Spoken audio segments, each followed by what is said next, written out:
బాలకృష్ణ గారు మీ దగ్గరికి వచ్చేటప్పటికి చాలా tough time to A director.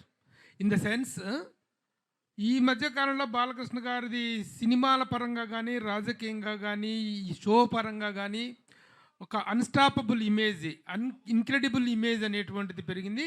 ఇంతకుముందు బాలకృష్ణ గారికి, ఇప్పుడు బాలకృష్ణ గారి ఇమేజ్‌లో చాలా, చాలా డిఫరెన్స్ ఉంది.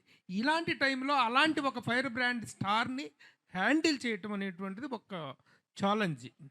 ఈ పాయింట్ ఆఫ్ వ్యూలో do you have any other special attention to pay or anything else what you have special efforts పెట్టావా?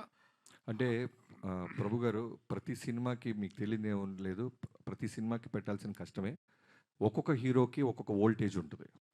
ఇప్పుడు చిరంజీవి గారితో చేస్తున్నప్పుడు మాస్ ఫాలోయింగ్, ఆయనకి సంబంధించిన fun, humour, grace, voltage. Balayya Babu అనగానే ఆ బాలయ్యబాబు గారి వోల్టేజ్ వేరు. అంటే ఇప్పుడు నేను చెప్పేది ఏంటంటే, ఈ మధ్య కాలంలో వచ్చిన వేరియేషన్ అంటే అంతకుముందు ఒక మాస్ ఇదిగా ఐడాల్గా ఉన్నటువంటి వ్యక్తులు ఈ మధ్య అన్‌స్టాపబుల్ వల్ల ఆల్ కేటగిరీస్ ఆఫ్ ఆడియన్స్ కి రీచ్ అయ్యారు. నేను జనరల్గా మాస్ అంటే నాకు ఇష్టం, నా సినిమాలు మాస్గానే ఉంటాయి. బట్ అన్‌స్టాపబుల్ తర్వాత నేను అన్నాను, మీరు విన్నారో లేదో, న్యూ ఏజ్ ఆడియన్స్, కుర్రోళ్ళు, కాలేజీ కుర్రోళ్ళు, పబ్బుల్లో కుర్రోళ్ళు, స్కూల్స్లో. సో ఆయనకి బాలయ్యబాబు గారు అంటే ఒక సూపర్ హీరో అయిపోయారు ఇప్పుడు. సో వాళ్ళందరికీ నచ్చే మాస్ ఎలిమెంట్స్తో ఉన్న సినిమా తీసాం. సో టఫ్ అంటే కథ మీద ఫోకస్ చేస్తే మిగతా అన్ని ఈజీ. మెయిన్ కథ మీదే మేము దృష్టి పెట్టాం, మా పనితనం అంతా అక్కడే చూపించాం. అట్లాగే ఇమేజ్తో పాటు ఒక రెస్పెక్ట్ కూడా పెరిగింది. 3 సార్లు ఎమ్మెల్యే ఆయన, హ్యాట్రిక్ కొట్టినటువంటి ఒక ఎమ్మెల్యే, బాధ్యత గల రాజకీయ నాయకుడు.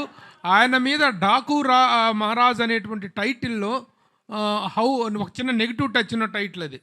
ఆ టైటిల్ని ఎలా జస్టిఫై అవుతుంది? ఇప్పుడు పోకిరి సినిమా ఉంది, మహేష్ బాబు గారు ఒక పోలీస్ ఆఫీసర్. అది రెస్పెక్టా, మాసా అంటే మనం ఏం చెప్తాం? సినిమా చూస్తే అర్థం అవుద్ది. పోకిరి అనేవాడు ఒక పోలీస్ ఆఫీసర్ తాట తీస్తాడని. అలానే డాకు మహారాజ్ చూసిన తర్వాత ఈ సినిమాకి డాకు మహారాజ్ అని ఎందుకు పెట్టారు, వీళ్ళు ఏం చేశారు, ఏం సాధించబోతున్నారు అనేది మీకు జస్టిఫికేషన్ రీచ్ అవుతుంది.